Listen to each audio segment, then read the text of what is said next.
Je suis venu voir la première ministre, Madame Judith Suminwa Tuluka, d'abord pour lui présenter mes félicitations. Félicitations pour le choix porté sur sa personne par son Excellence Monsieur le Président de la République pour l'accompagner dans l'exécutif de ce pays en tant que première ministre et chef du gouvernement, mais surtout celle qui va implémenter sa vision et permettre la matérialisation, en tout cas des engagements phares qu'il a pris vis-à-vis de la population congolaise lors de son investiture. Donc mes premiers mots, c'était en tout cas des mots de félicitations à Madame la Première ministre. Ensuite, vraiment en toute cordialité, nous avons eu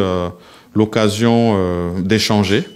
sur un partage d'expérience. Ayant été à la même fonction portée par son Excellence Monsieur le Président de la République, on s'entend pour la législature passée, donner ce qu'avait été mon expérience pour qu'elle puisse y tirer, en tout cas, les points positifs qui vont l'aider dans les prochaines étapes qui l'attendent. Ça veut dire que, principalement, un travail qui a été fait avec l'informateur, qui doit être un peu sa source d'inspiration, et puis toute la collaboration qu'elle doit avoir avec la famille politique du Président de la République, les consultations qui doivent être menées par la suite et qui vont nous amener à la formation d'un gouvernement que l'on veut vraiment de cohésion. C'est ça le vœu, en tout cas, des forces politiques dont moi-même je suis issu. Et puis, par la suite, toutes les étapes qui sont attendues dans l'installation qui devra se faire au niveau du Parlement. C'était des échanges, comme je l'ai dit, qui étaient très cordiaux. Et vraiment, je le souhaite plein succès, non seulement dans ces premières étapes qui doivent être accomplies, et où je sais qu'elle aura vraiment l'accompagnement de son Excellence Monsieur le Président de la République, mais surtout dans la suite, dans les attentes de notre population sur tous les engagements qui ont été donnés. Je reste en tout cas convaincu qu'elle sera à la hauteur de la tâche. Je crois d'abord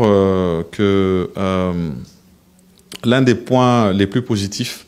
c'est d'avoir répondu à ses habitudes. Ça veut dire casser un peu les tabous. Ici, on a vu le Président de la République, qui est le champion de la masculinité positive, déjà porter des femmes à des hautes fonctions de responsabilité, pousser le gouvernement que moi j'ai eu à diriger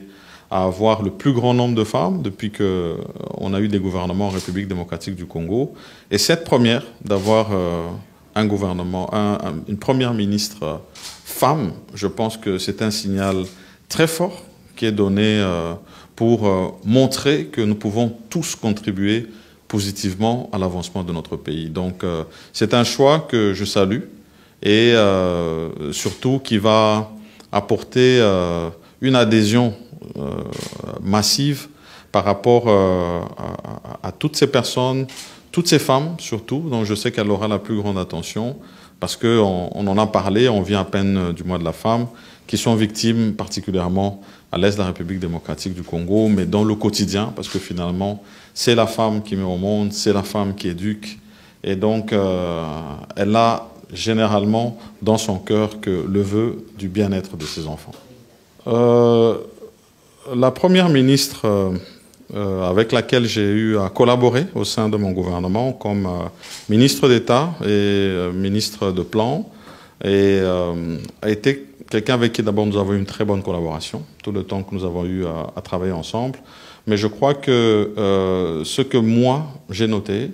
c'est d'abord un caractère de discipline dans le travail, mais surtout beaucoup de technicité de par son parcours et surtout beaucoup de professionnalisme. Je reste convaincu que du fait d'avoir été non seulement au contact avec des institutions internationales, mais aussi d'avoir été vraiment sur le terrain ici, particulièrement avec tous ces programmes que nous avions à la base, ça lui donne vraiment une bonne assise pour avoir palpé vraiment du doigt sur le terrain ce qui sont les difficultés et comment les appréhender, mais surtout de rester aussi un interlocuteur valable pour toutes ces institutions pour lesquelles nous sommes en programme et pour lesquelles nous sommes dans des grands échanges. Je reste vraiment convaincu que ces atouts vont lui permettre d'être encore plus à la hauteur de sa tâche. Voilà, merci beaucoup.